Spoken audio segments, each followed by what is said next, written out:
Sampai saking anak itu kadang-kadang merasa jenuh dengan itu-itu saja yang diberikan, dengan tampilan yang itu-itu saja, itu membuat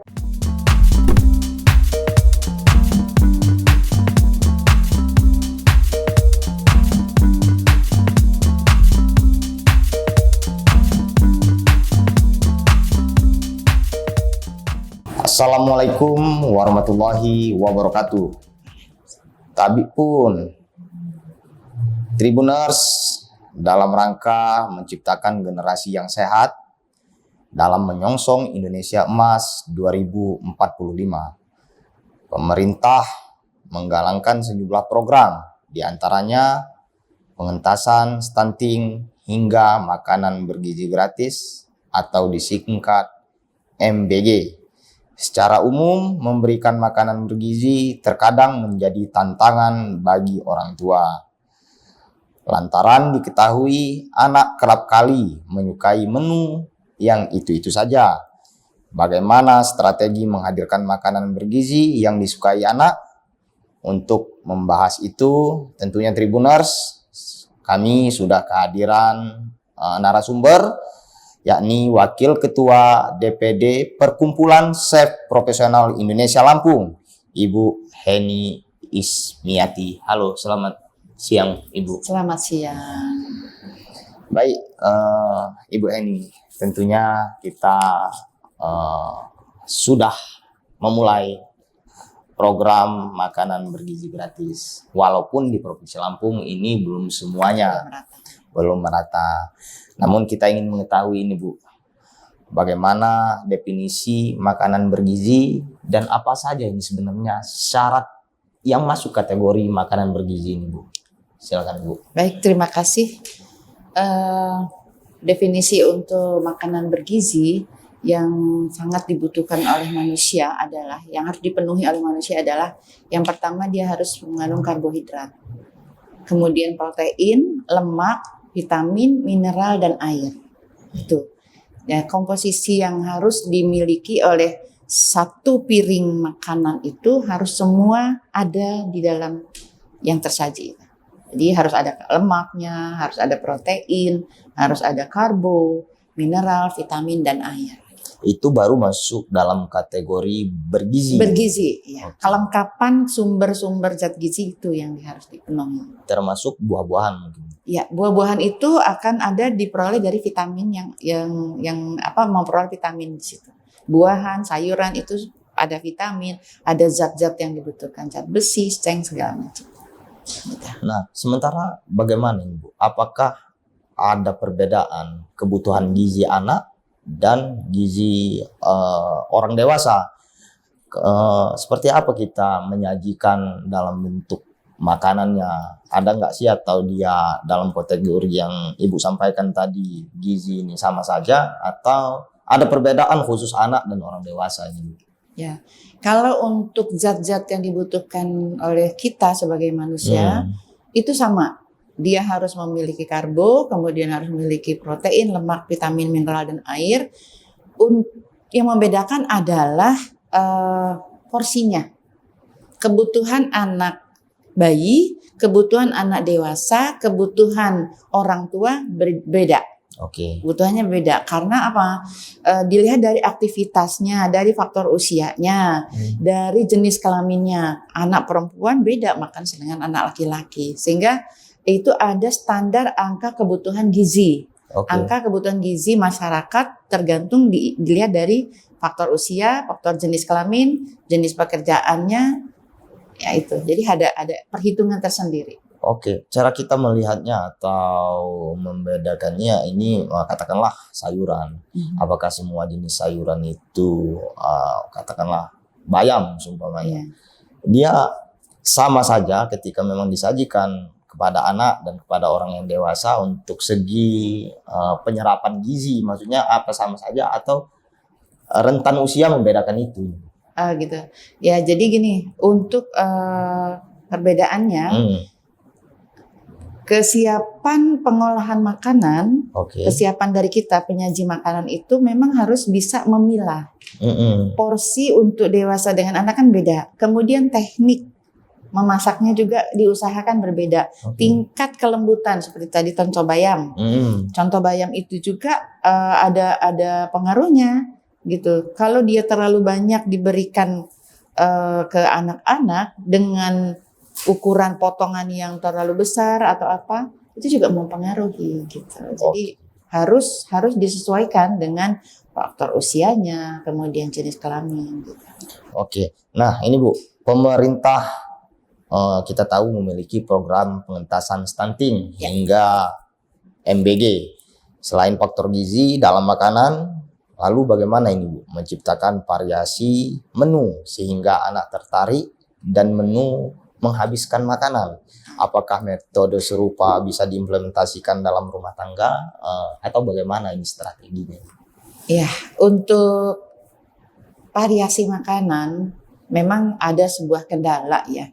Dalam kehidupan kita sehari-hari di masyarakat itu kurang pahamnya para ibu muda memberikan makanan ke anak-anaknya. Sehingga kadang-kadang anak-anak tuh diberikan hal-hal yang sangat monoton sekali. Dan selalu diberikan yang itu-itu saja. Tanpa memikirkan apakah ini mengandung gizi atau tidak. Kadang-kadang juga tidak memikirkan aman tidak makanan itu untuk anak-anak itu. Sampai saking anak itu kadang-kadang merasa jenuh dengan itu-itu saja yang diberikan, dengan tampilan yang itu-itu saja, itu membuat kami sebagai yang sudah lebih duluan ya memiliki anak-anak yang sudah dewasa, itu memang ada keunikan sih, keunikan dalam pemberian makanan.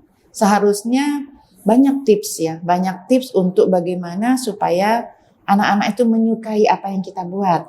Untuk mengatasi stunting saja, kami sudah memberikan edukasi ke 15 kabupaten kota. PCPI diberi tugas oleh BKKBN Provinsi untuk memberikan edukasi ke masyarakat tentang bagaimana sih dari makanan yang seadanya di desa itu bisa menarik penyajiannya, pengolahannya seperti apa, bahan apa, harus mahalkah, itu kami mengedukasi. Dari bahan makanan yang sekitarnya ada, contoh kelor. Kelor ini jarang diangkat oleh masyarakat. Dianggap hanya makanan yang ya sekedar rumput ya. Sebenarnya kalau dia tahu dan paham cara mengolah kelor, itu luar biasa gizinya. Zat karotin yang terdapat dalam kelor itu mampu berfungsi sebagai zat-zat yang dibutuhkan oleh tubuh. Artinya dia antioksidannya tinggi. Sehingga kita mengedukasi ke masyarakat 15 kabupaten kota itu tentang menu stunting, dari sekedar singkong sebagai sumber energi pengganti beras. Kalau dia nggak mampu membeli beras, dia bisa ganti singkong dengan hitungan kalori yang berapa dari singkong itu. Gitu. Jadi memang harus ada kesabaran ya para ibu untuk memberikan makanan, jangan itu-itu saja. Mari ajak anak kita.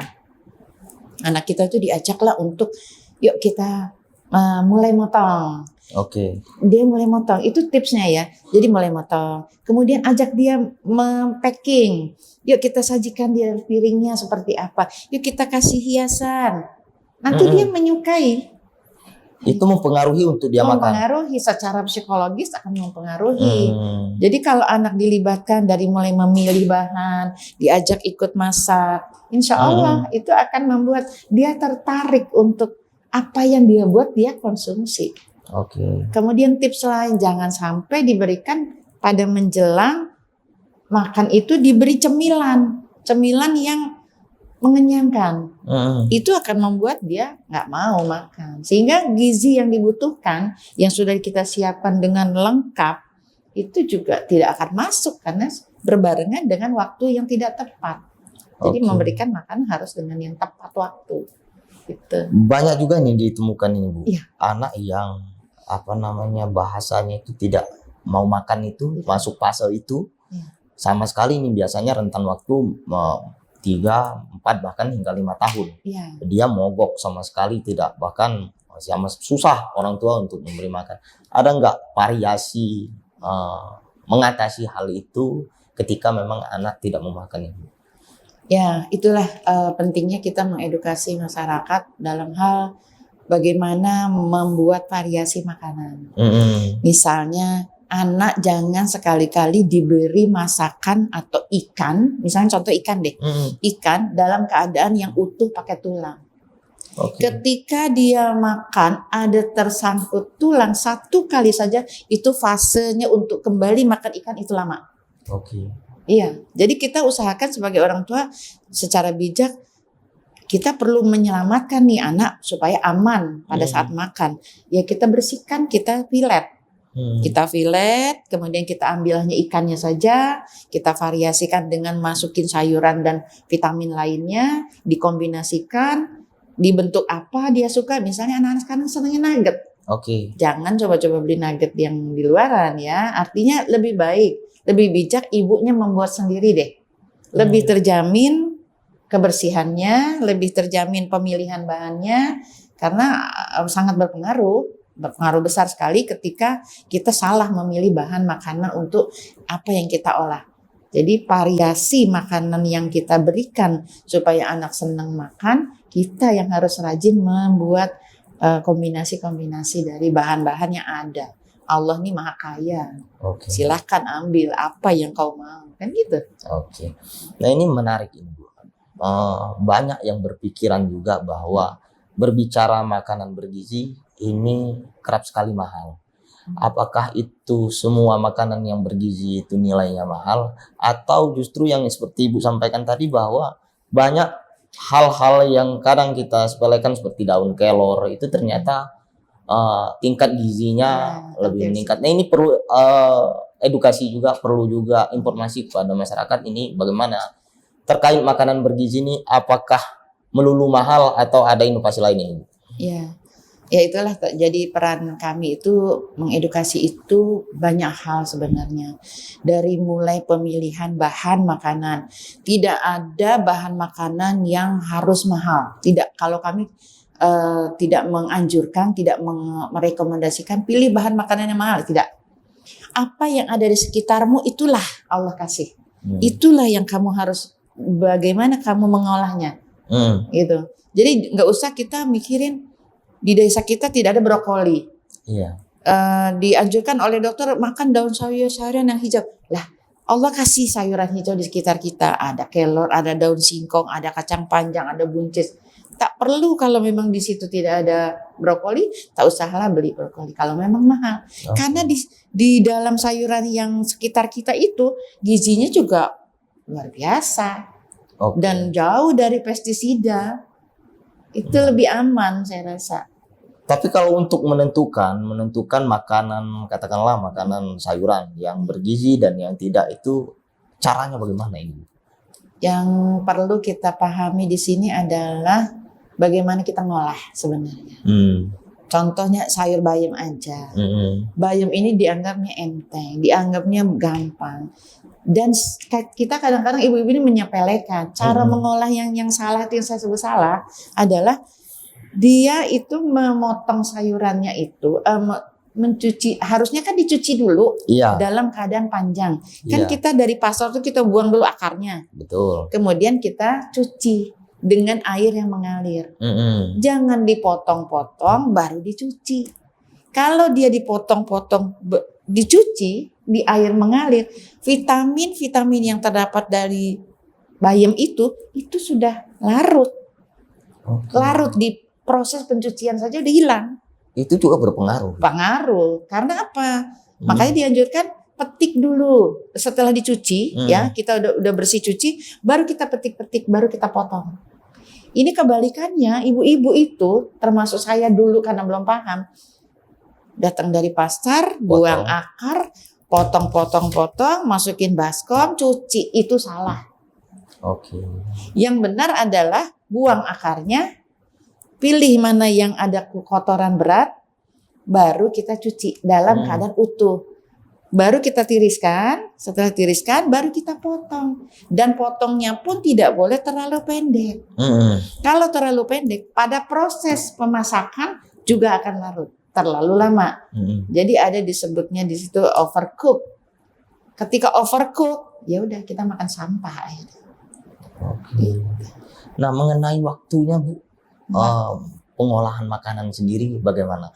Apakah memang memerlukan waktu yang katakanlah lama atau justru seperti apa ini Bu? Dalam untuk waktu pengolahan makanan ini supaya menjaga nilai-nilai gizinya. Ya.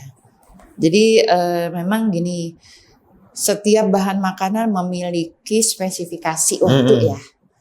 Contoh, kalau ikan itu sebenarnya kita anjurkan untuk tidak dimasak terlalu hitam. Tidak terlalu masak, tidak terlalu dianjurkan untuk sampai coklat. Kering. Sebenarnya pengolahan ikan itu 10 menit aja dia udah matang. Dan yang paling baik untuk gizi yang ikan dipelihara supaya bertahan gizinya itu adalah sebaiknya dikukus. Kita pepes itu lebih baik. Karena vitaminnya tidak protein yang ada di dalam ikan itu tidak banyak larut pada proses penggorengan. Yang lebih baik ya kalau daripada menggoreng. Kemudian yang kedua di steam.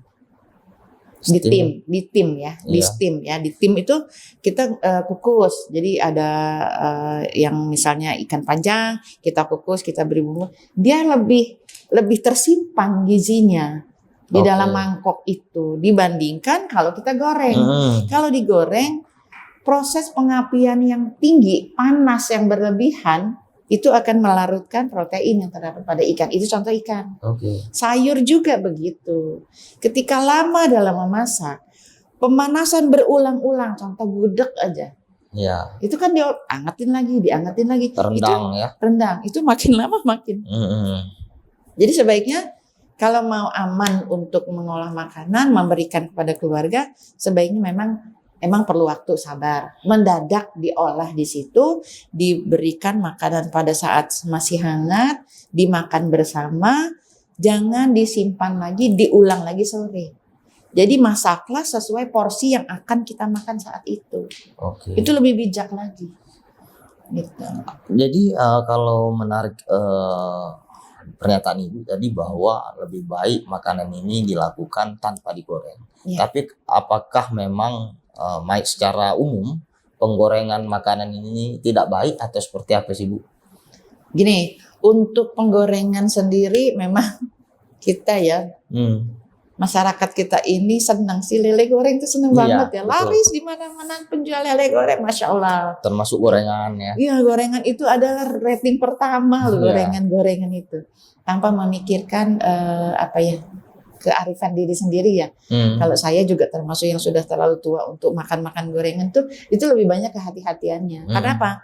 Minyak goreng yang nilainya harganya lebih mahal itu biasanya proses proses dia penyulingannya ya, itu kan sampai 3 kali 4 kali untuk betul-betul menjadi minyak jernih ya.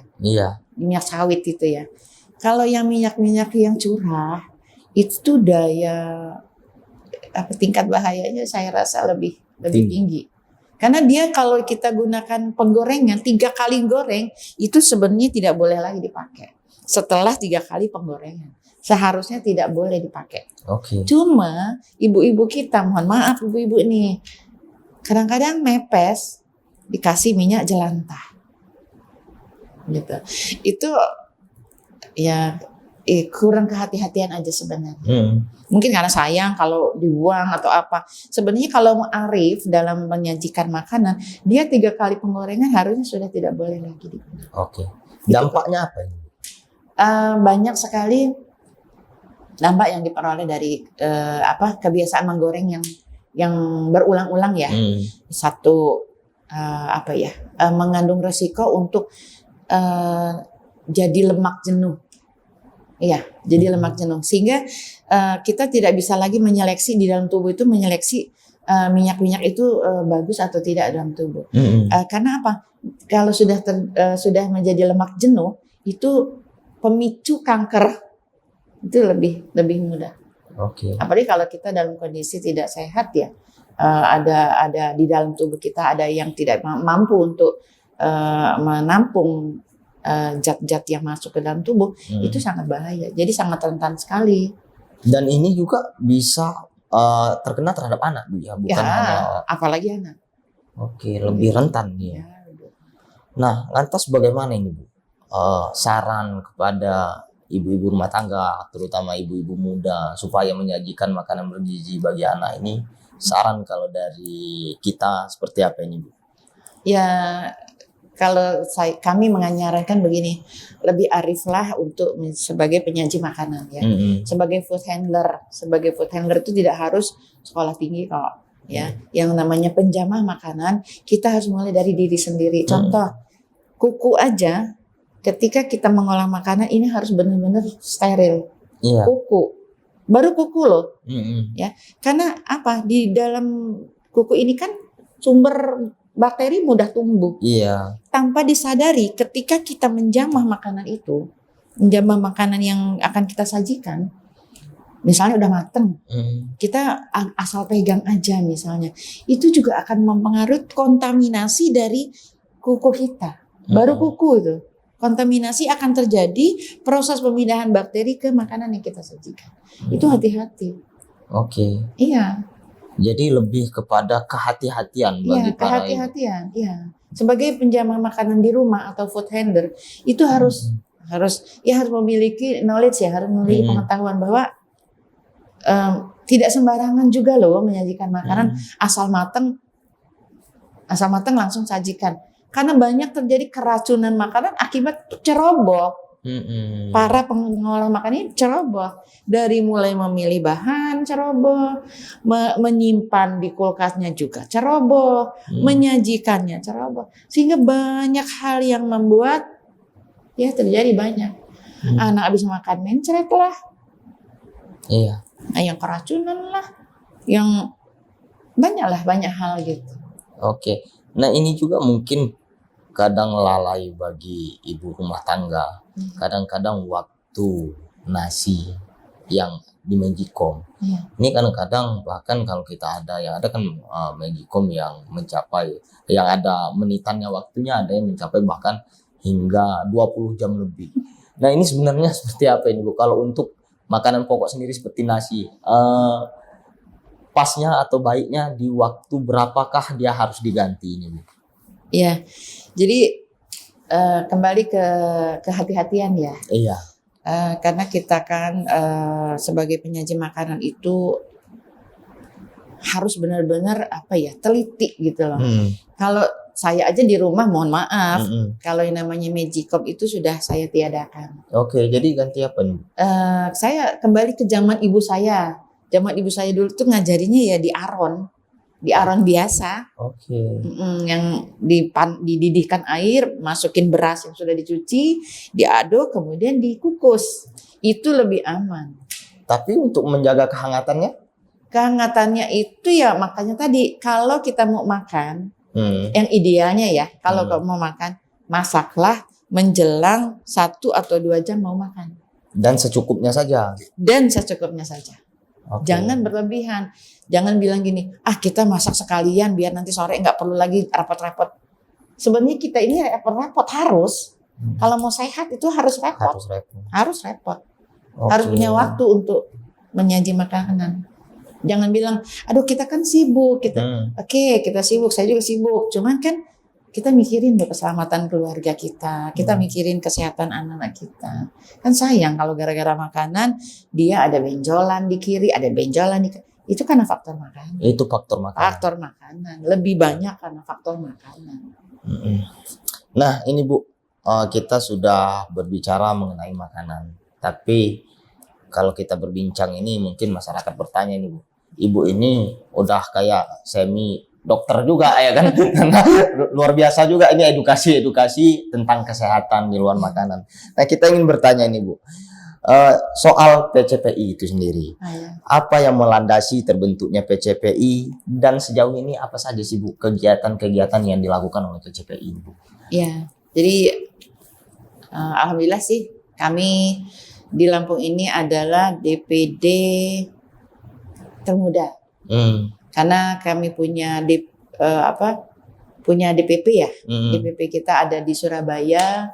Chef Bambang sebagai ketua umumnya bilang Lampung gimana nih chef-chefnya, apa nggak tergelitik hatikah ketika ada orang-orang yang ahli di bidang masakan yang seneng menyajikan kulinernya dengan segala macam, nggak ngileta pengen kumpul. Jadi tergeraklah para chef-chef hotel pada saat itu kumpul.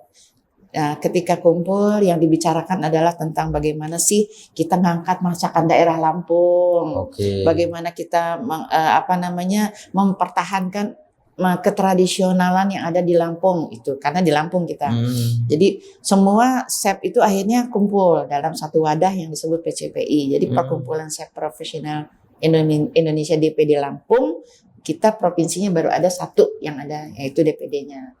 Untuk merambah ke daerah 15 kabupaten kota, kita lagi merintis untuk menciptakan DPC di kabupaten kota. Gitu. Jadi apa saja sih yang menjadi landasannya? Ya kami berpikir begini, ketika kita bicara makanan, kalau tidak ada yang gong gitu kan, kayaknya nggak seru juga nih. Makanya, yuk kita kumpul, yuk kita diskusikan menu apa sih yang di hotel ini biar ngetren. Gimana sih cara menyajikannya? Nah disitulah kita sharing antara chef-chef itu.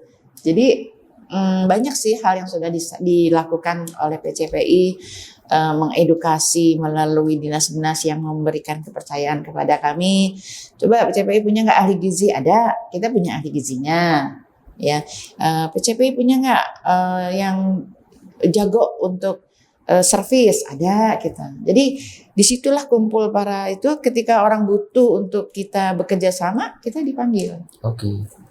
Yuk kita berikan edukasi. Contoh kemarin kita memberikan edukasi ke masyarakat tentang stunting, mencegah, mengurangi lah paling tidak bagaimana ke masyarakat peranan kita itu hanya pada saat menyajikan makanan. Padahal yang namanya stunting itu kan harus dari remaja dirawat bagaimana sampai dia menjelang mau nikah, kita harus tahu bagaimana kondisi kesehatan. Itu tidak serta-merta dengan makanan selesai, enggak.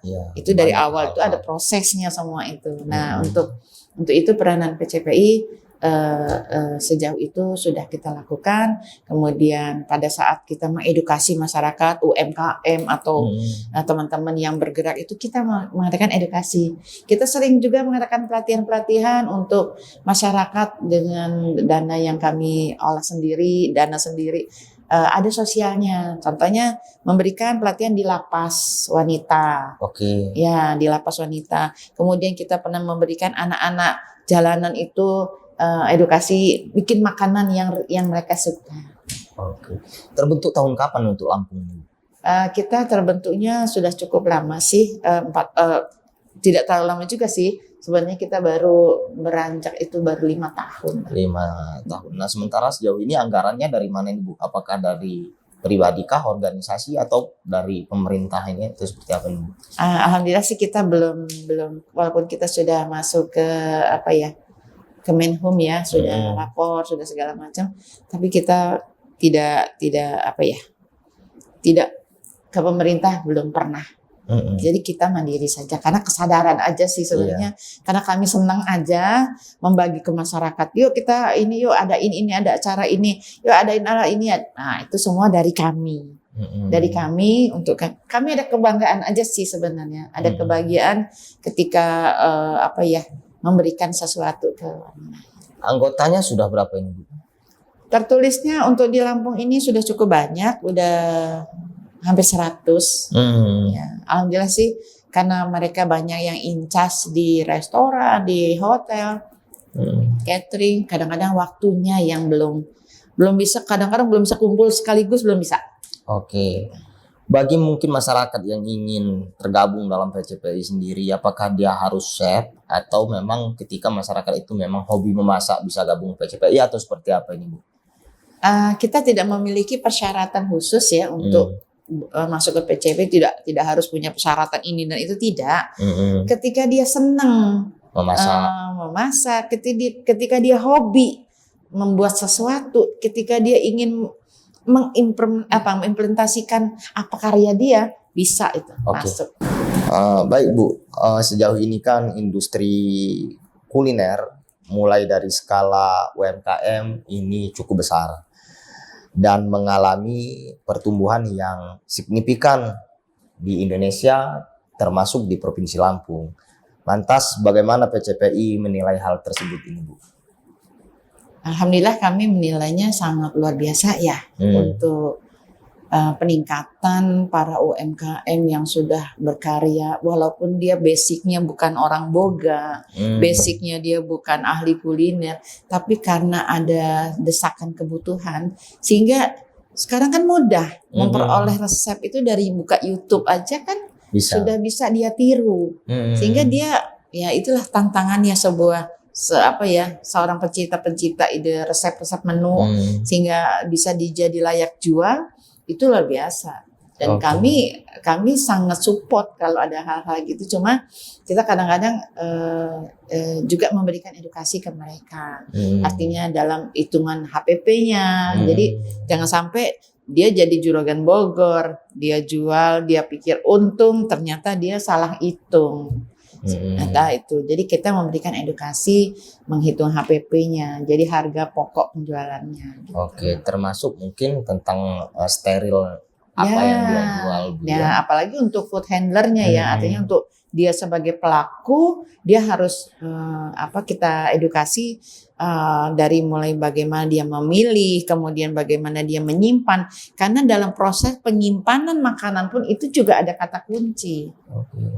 Jangan coba-coba masuk kresek hitam ke kulkas. Kenapa ini? Kresek hitam itu kan hasil daur ulang ya. Iya. Itu tidak baik. Akan memudahkan tumbuhnya bakteri dan akan mengkontaminasi makanan-makanan yang tidak tertutup di kulkas. Masyarakat pikir kadang-kadang gini, makanan itu hasil dari tidak habis nih, masuk kulkas, pakai piringnya, tanpa ada tutup. Dia pikir aman. Makanan yang disimpan di kulkas dalam keadaan telanjang, tidak ada tutup, tidak ada wrapping, tidak ada penutupnya, itu lebih rentan dan mudah tercemar dan terkontaminasi dari makanan lain. Apalagi kalau menyimpan sayurannya pakai kantong kresek hitam. Itu bahaya banget. Walaupun di dalam kulkas. Kulkas itu tempat tumbuhnya bakteri dengan mudah sebenarnya. Jadi bakteri ini tidak memilih suhu dingin atau suhu panas, ya. Dia bebas. Dia tumbuh di mana aja. Contoh kita kentang. Kadang-kadang emak-emak ini, emak-emak, kadang-kadang naruh kentang di kulkas tanpa dicuci dulu. Banyak tanah. Ya, kan dari pasar itu kan tergeletak begitu saja.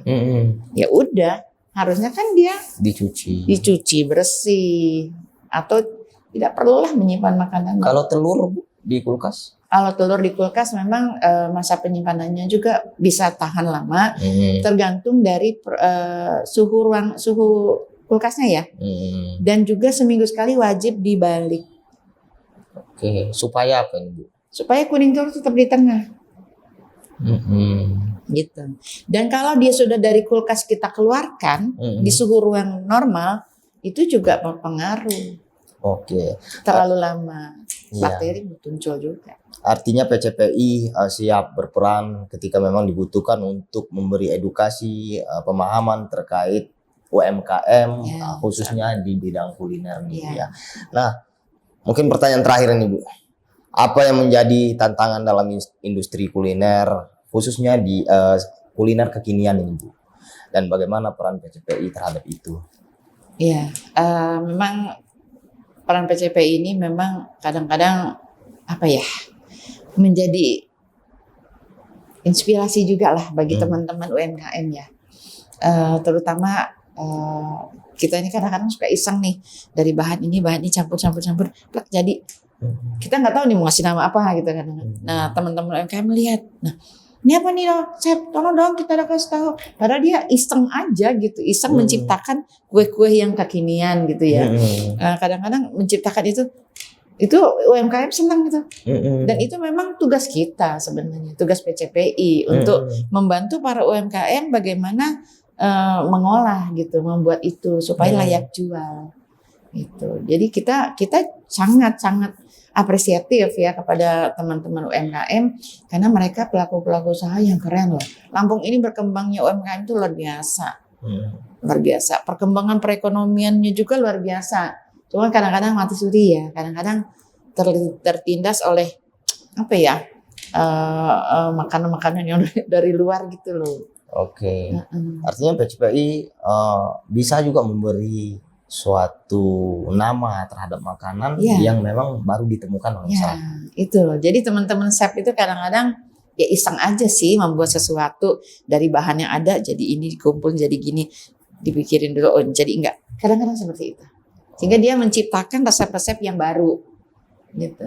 Dan itu di kita di Lampung luar biasa teman-teman chef itu. Oke.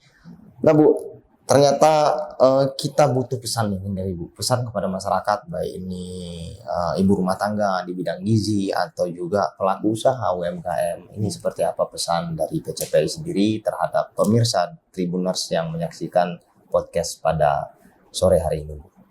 Ya, pesan kami sih yang masih menjadi PR bagi PCPI adalah bagaimana caranya memberikan edukasi ke semua lini ya.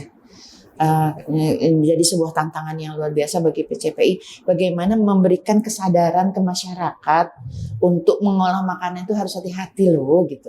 Apalagi kalau kita sebagai penyedia untuk masyarakat banyak. Contoh pengusaha-pengusaha catering itu kalau sudah dirinya aja tidak safety, bahaya. Akan terjadi proses keracunan makanan lah, akan terjadi ini dan itu. Sehingga kita dari PCPI itu pingin gitu loh, nggak usah mikirin kita mau dibayar, nggak usah. Kita tuh seneng gitu, seneng kalau mereka tolong dong diberikan ini informasinya, gimana nih cara mengolahnya supaya benar gitu loh. Kita siap. Oke. Sebuah apa ya, amal ibadah lah bagi PCPI. Oke. Baik. Tribuners, itulah tadi bincang kita bersama Ibu Heni Ismiati. Bersama Ibu Ismiati, Wakil Ketua DPD Perkumpulan Chef Profesional Indonesia. Tentunya bagi Tribuners yang ingin belajar, kemudian ingin berdiskusi mengenai makanan dan juga kesehatan, terutama gizi bagi anak, bisa koordinasi dengan PCPI. Mungkin itu saja Tribuners, kita jumpa lagi dalam podcast berikutnya dengan saya Rio. Assalamualaikum warahmatullahi wabarakatuh. Waalaikumsalam.